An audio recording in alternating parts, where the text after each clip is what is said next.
Cari-cari di TV, mau pondok mana, dibilang kiainya ngambil amplop sesat, yang ditontonnya TV 7. Yang bagus kebetulan channelnya channel ini, akhirnya dia terikut. Itulah yang terjadi sekarang ini yang terjadi sekarang. Assalamualaikum warahmatullahi wabarakatuh. Alhamdulillah, Allahumma salli ala Sayyidina Muhammad wa ala ali Sayyidina Muhammad. Memang sedap ikan sepat ditangkap di Tanjung Uru, karena selalu dekat dengan Pak Ahmad. Baju ketua masjid pun jadi biru. Orang Cina membawa nyonya membeli buah metoa. Kalau boleh kita bertanya, kenapa TGB ini tak tua-tua? Memang sedap sayur jamur dimakan di hari Jumat. Kalau duduk kita dengan dua gubernur, kita pun rasa camat. Itu sekedar menjawab pantun beliau yang 3 tadi. Jadi ketika Syekh Ali Jum'ah ditanya, Manil Azhari, siapa itu orang alumni Al-Azhar? Jawabannya, Asy'ariyu Ammaturidiul Aqidah. Akidahnya Asy'ari atau Maturidi. India, Pakistan, Bangladesh, Turki itu Maturidi. Tapi Maroko, Tunisia, Aljazair, Mesir, Yaman, Indonesia, Malaysia, Brunei Darussalam, Patani, Thailand, Moro, itu kita akidahnya Asy'ari. Dalam bidang akidah Asy'ari. Dalam bidang fikih, at-tamadhhub bi ahadil mazahibil arba'ah, bermazhab dengan salah satu mazhab. Apakah mazhab Imam Hanafi atau Imam Maliki atau Imam Syafi'i atau Imam Hambali. Turki, India, Pakistan mayoritasnya Hanafi. Maroko, Tunisia, Aljazair, Mauritania itu Maliki. Irak itu Hambali. Sebagian Hijaz Hambali. Najd Hambali. Sedangkan Yaman, sebagian Mesir, Asia Tenggara itu Syafi'i.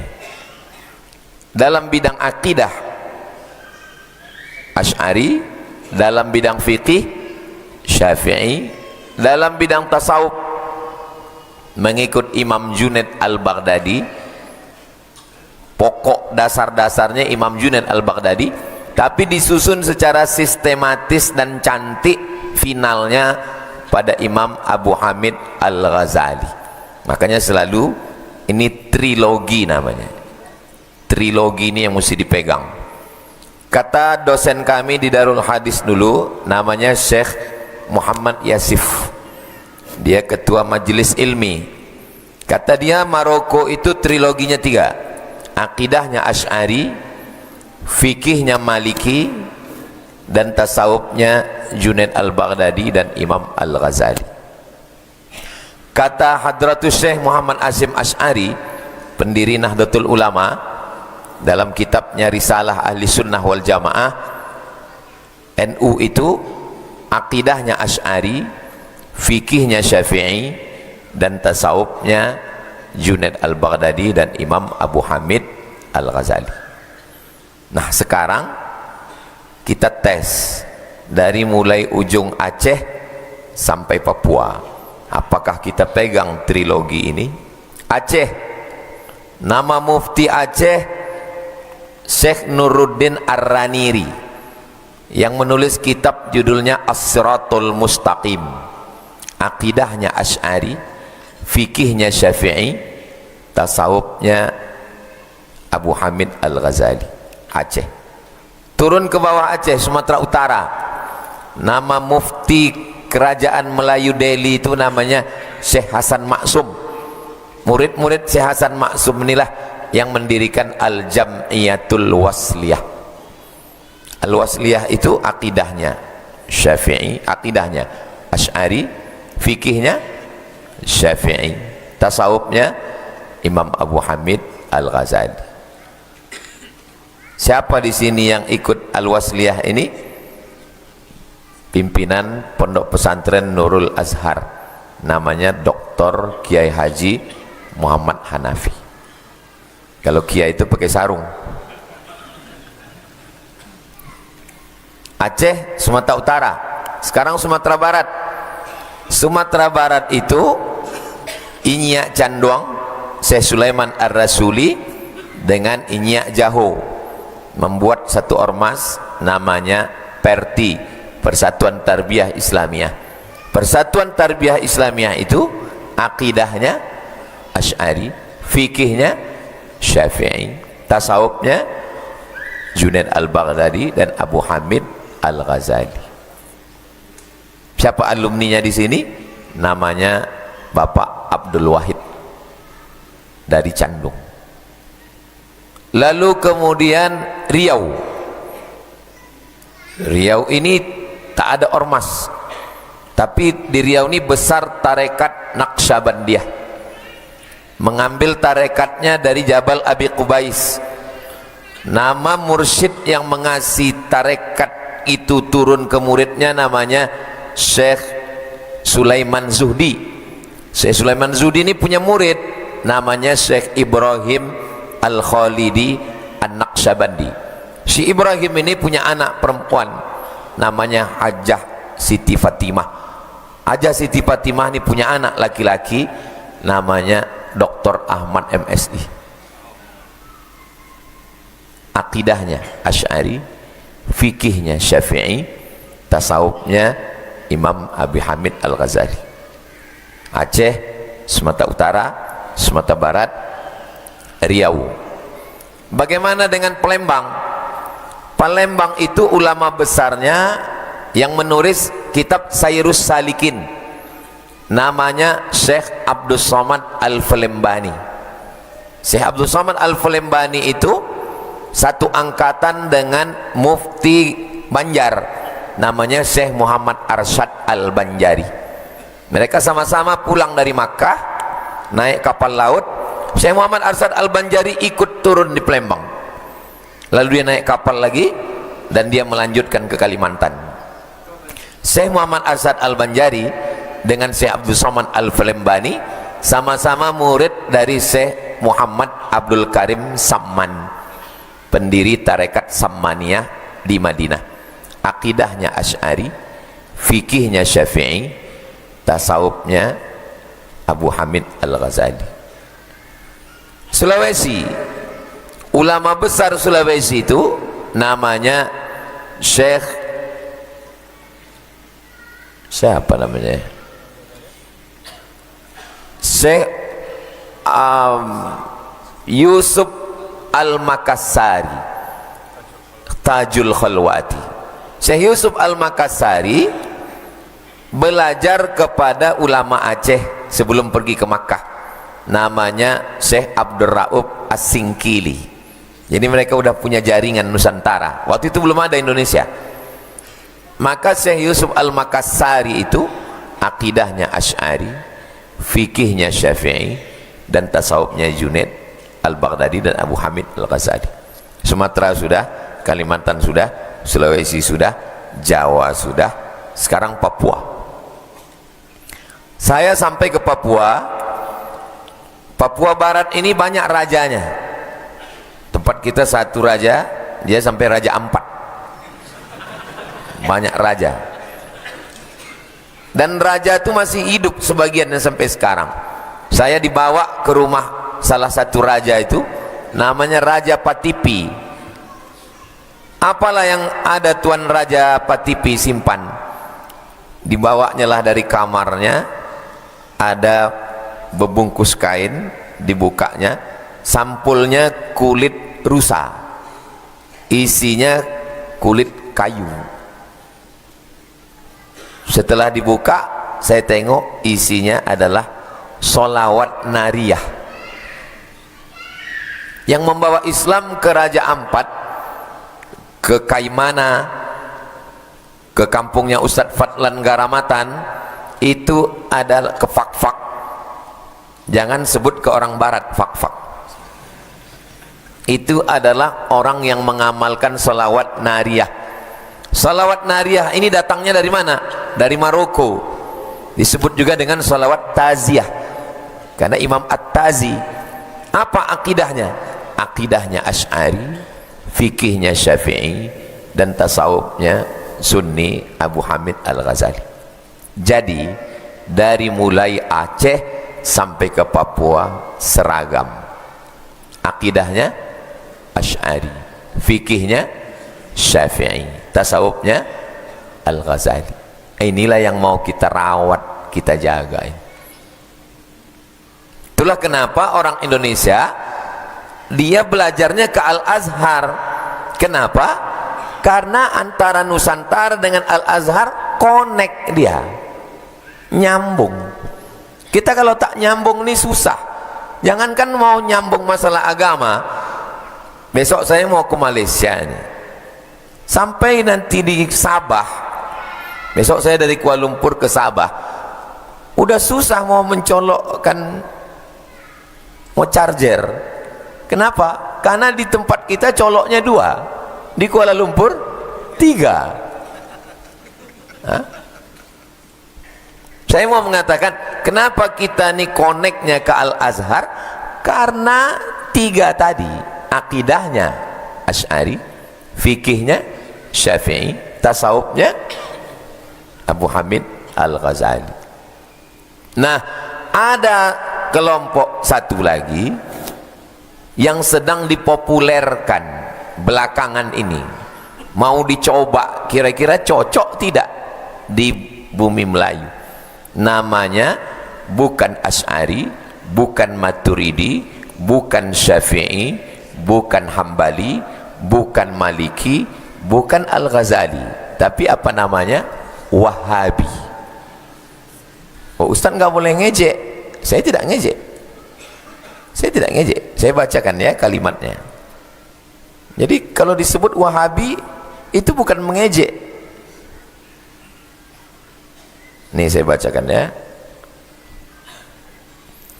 Ada pertanyaan dari Irak. Pertanyaan dari Irak. Apa itu Wahabi? Pertanyaan dari Irak. Dijawab oleh Syekh Abdul Aziz bin Baz. Ini jawaban dia. Saya bacakan ya. Al-Wahabiyatu, Wahabi adalah atsba'us Syekh Muhammad bin Abdul Wahhab. Jadi kalau saya misalnya dibilang, "Hei Abdul Somad Syafi'i," saya nggak marah karena saya ikut Imam Syafi'i. Maka jangan marah kalau bilang, "Hei Wahabi." Tidak boleh marah, karena Wahabi itu bukan hinaan. Syekh Abdul Aziz bin Baz sendiri yang bilang bahwa Wahabi artinya pengikut Muhammad bin Abdul Wahhab. Udah cocok tidak mazhab ini dikembangkan di Nusantara? Tidak cocok. Ustadz tahu tidak cocoknya dari mana? Karena sudah beberapa laporan mengatakan dia tidak connect, nggak nyambung. Ada jamaah kita tinggal di Garuda Sakti, nelpon saya malam-malam, kata dia, "Tolong kasih solusi Pak Ustadz, apa masalahnya? Keponakan saya ini ngikut ngaji ke Ustadz Wahabi, terus sekarang dia mau bunuh-bunuhan sama bapaknya." Saya tanya kenapa? Karena semua kaki celana dipotongnya. Kata bapaknya, "Yang beli celana itu aku. Kenapa kau potong?" Kata anaknya, "Kalau lewat di bawah mata kaki masuk neraka." Jadi dia nelpon saya, "Gimana solusinya?" Saya bilang, Kalau kau biarkan, dua gendangnya mati syahid mereka ini. Karena bagi anaknya membunuh orang kafir mati syahid. Ayahnya itu di mata dia kafir. Si ayah juga menggunting celanaku, berarti ku gunting juga kau. Jadi solusinya saya bilang, keponakanmu ini jangan kau biarkan dia serumah sama ayahnya, bawa dia balik ke rumah. Nanti kalau ada masalah telepon saya. Sudah 5 tahun nggak ditelepon, berarti sudah selesai masalah. Biasanya jamaah itu menelpon saya kalau ada masalah. Itu satu contoh kasus. Kasus 2, bapak ini memasukkan anaknya ke sekolah Wahabi. Saya tanya, kenapa anak bapak di situ? Kata dia, saya cuma mau ngambil hafalan Qur'annya aja. Saya cuma mau ngambil hafalan Qur'annya aja Pak Ustadz. Ya saya ini Ustadz yang lembut kan, nggak pernah saya menghasut orang. Jadi saya bilang, iyalah ambillah Qur'annya. Pas libur semester anaknya ini balik. Pas lagi makan, kata anaknya, ya ternyata NU itu sesat, Muhammadiyah itu sesat, Perti itu sesat, Ustadz Somad itu sesat gitu. Ditariknya anaknya. Dia lapor ke saya tanya, kenapa bapak tarik anak bapak? Untuk apa anak saya hafal Quran, hebat bahasa Arab, kalau memasukkan saya ke neraka? Jadi yang sudah teruji, yang 3 tadi, dari mulai Aceh sampai Papua sudah ribuan tahun teruji. Yang satu ini baru mau coba-coba dan kontra. Untuk di sekitar kita ini aja, Wahabi ini ada 3 kelompok. Ada satu kelompok yang di Pekanbaru, ada satu kelompok di Bangkinang, ada satu kelompok yang dekat rumah saya. Dan 3 kelompok ini tidak bisa bersatu. Yang kelompok Bangkinang itu tidak pernah mengisi pengajian sekalipun di RJ Abu Darda, tak bisa. Kenapa? Karena dia sangat eksklusif, padahal sesama Wahabi. Jadi kalau model begini yang mau dikembangkan, ini Pekanbaru ini bisa pecah berapa? Ini sebagai masukan ke Pak Gubernur. Nggak bisa dia membuat persatuan. Saya bisa ceramah di Masjid Muhammadiyah. Saya ceramah di Masjid Muhammadiyah belakang Ramayana, At-Taqwa belakang Ramayana itu, sampai saya minta ngundurkan diri, bukan saya dipecat. Saya mengisi di Masjid Muhammadiyah yang ada di Jalan Paus itu, sampai saya izin Pak, saya tak sanggup lagi. Artinya kita bisa mengisi di masjid mana saja. Dia sesama masjid dia pun tidak. Yang dekat rumah saya itu tidak dipakai di Bangkinang dan tidak dipakai di Pekanbaru. Yang di Pekanbaru tidak bisa dipakai di Bangkinang. Dia sangat eksklusif. Jadi model beragama yang model mana yang mau dipakai? Membid'ahkan orang pada perkara yang khilafiyah. Maulid Nabi. Maulid Nabi itu ketika kita katakan kau buat maulid, ya bid'ah. Itu dengan mengatakan bid'ah itu sama dengan mengatakan berarti dolalah. Setelah dolalah berarti fitnar. Itu konsekuensinya itu 3. Sebetulnya malam ini saya tidak merasa sedang ceramah, seperti sedang memberikan masukan ke Komisi 8. Karena komisi ini komisi dunia akhirat kan? Karena dia mengerti.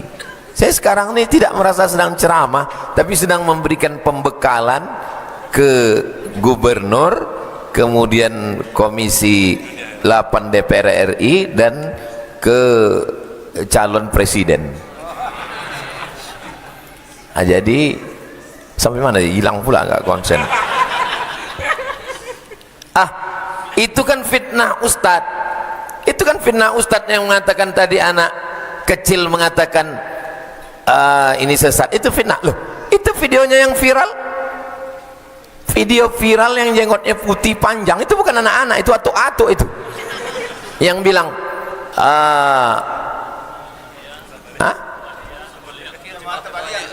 Muhammadiyah firqah dhallah, NU firqah dhallah, Perti firqah dhallah, Jamaah Tabligh, Jamaah Tabaliyah, Somat bodoh gitu.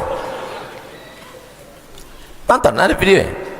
Itu bukan anak-anak, itu atuk-atuk, atuk-atuk yang habis energi otaknya lari ke janggut karena terlalu panjang segini janggut. Yang sunnah itu adalah i'fa'ul liha, uqsus syarib wa'ful liha. Yang sunnah itu adalah memelihara jenggot. Memelihara jenggot itu dipelihara qabdah, kemudian dipotong. Abdullah bin Umar, kalau sampai sepanjang itu bukan memelihara, itu mampadiakan janggut.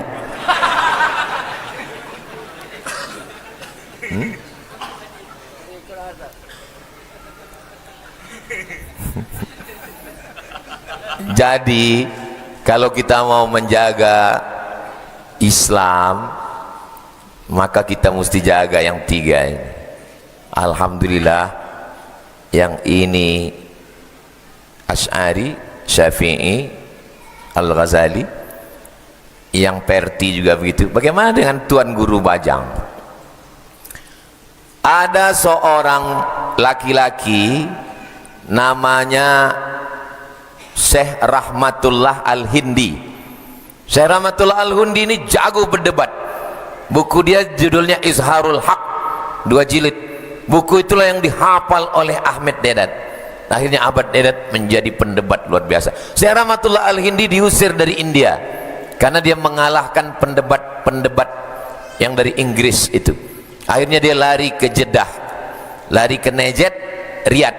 Dari Riyadh dia ke Jeddah, dari Jeddah dia ke Makkah. Sampai di Makkah ada seorang janda kaya punya tanah, nama perempuan itu Saula. Diwakafkannya lah tanahnya, berdirilah sekolah namanya Madrasah Saulatiyah. Saulatiyah ini akidahnya Asy'ari, fikihnya 4 mazhab, tasawufnya Sunni. Abu Hamid Al-Ghazali. Salah satu alumni dari Saulatiyah tadi pulang ke Sumatera, mendirikan pesantren tertua di Sumatera tahun 1912, namanya Syekh Mustafa Husain Nasution. Itulah pesantren Mustafawiyah yang santrinya sekarang 12.000 orang di Purbabaru, Madinah, Mandailing, Natal.